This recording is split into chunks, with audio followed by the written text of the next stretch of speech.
Our national security and standard of living depend on the reliable functioning of a vast array of assets, networks, and systems, such as food, water, energy, communications, transportation, banking, and more. These are referred to as critical infrastructure and include physical or virtual assets, systems, and networks so vital to the United States that their incapacitation or destruction would have a debilitating impact on security, the national economy, or public health and safety. The risks we face as a nation are complex. They include a mix of human-caused and naturally occurring threats and hazards that range from terrorist attacks, cyber threats, oil spills, and power outages to hurricanes, earthquakes, floods, tornadoes, and wildfires.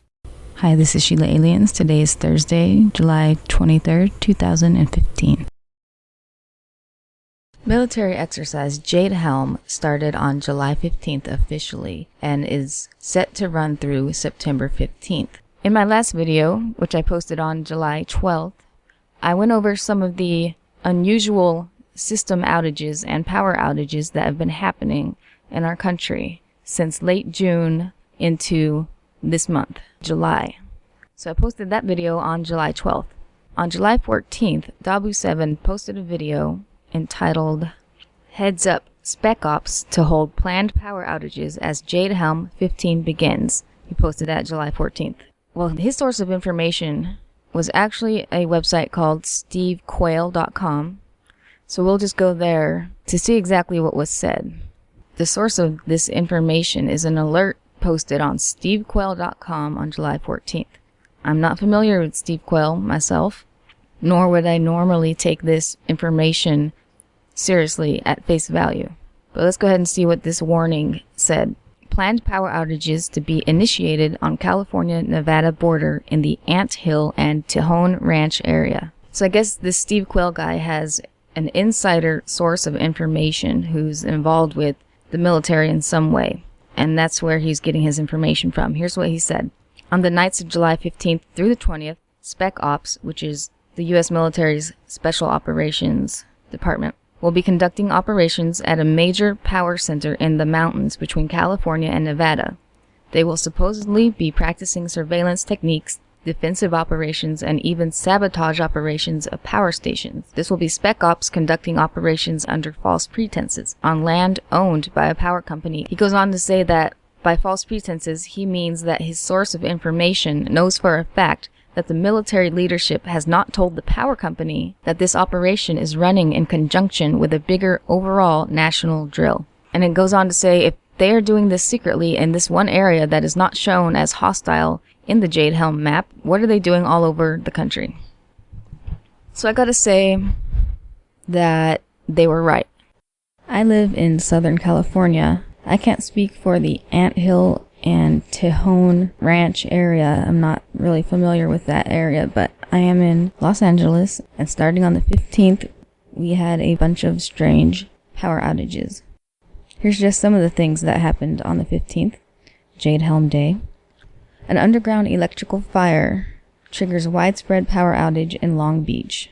Now, these people were out of power for 4 days, mind you. 4 days it took them to get that back up and running. On Wednesday, July 15th, there's a fire reported around 3 p.m. and it blew off a manhole cover in downtown Long Beach, and it left thousands of people without power in that area. Even though they were able to knock down that fire, 2 more additional substations subsequently caught fire underground, leaving thousands more without power. Power was not fully restored to all customers for another 4 days. People's food was spoiling, they were starting to panic, and one apartment complex even went up in flames due to an unattended candle during this blackout. ABC News did an interview with a man who's been working with PG&E, that's the electric company, for 47 years. And this is the first time he has ever seen anything like this happen.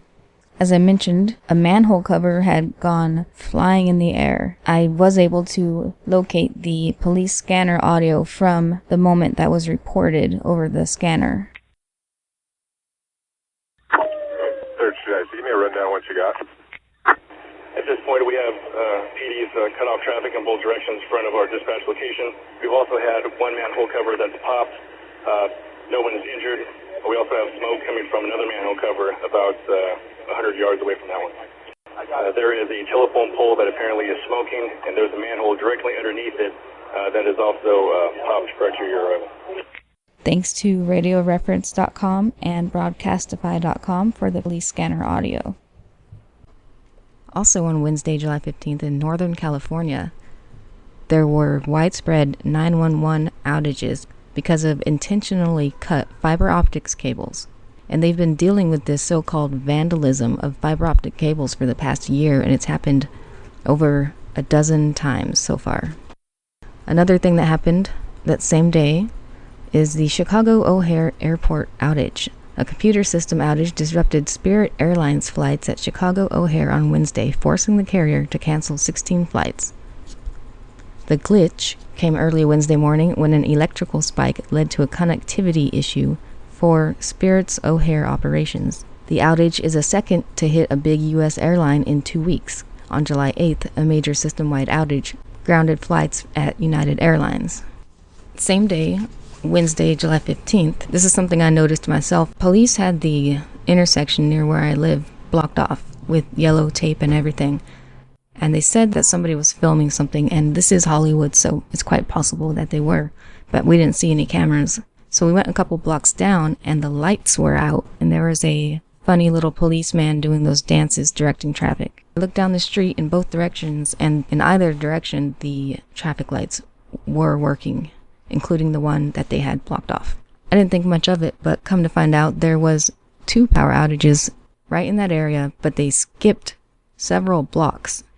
There were several blocks in between where there were no power outage, but they happened simultaneously, and they blamed it on balloons hitting the wires. Probably nothing, I just thought it was weird that it happened to be on the same day that all these other outages happened. 2 days later, on Friday, July 17th, the lights went out at Dodger Stadium here in Los Angeles during a game between the Los Angeles Dodgers and Washington State. The lights went out 3 times, and they just ended up rescheduling the game for the following day, Saturday. And I thought this was pretty funny what the manager of the Los Angeles Dodgers had to say, Don Mattingly. They were having some talks about breakers and things and computer glitches. It was over my head. Hopefully tomorrow it's not a factor. So breakers and things and computer glitches. There you go again with the weird excuses for these outages.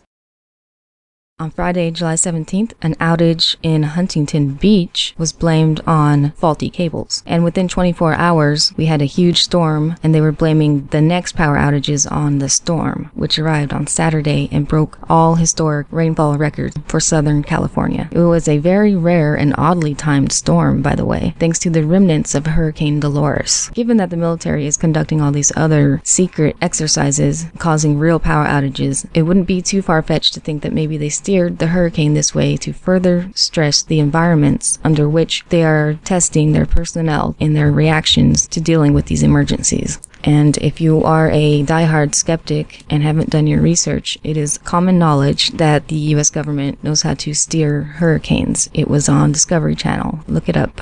Storm Fury is what they called it. And that was decades ago, so I'm sure they have perfected the technology by now. In keeping with these exercises that seem to be going on, a few things that have happened that may or may not also be connected.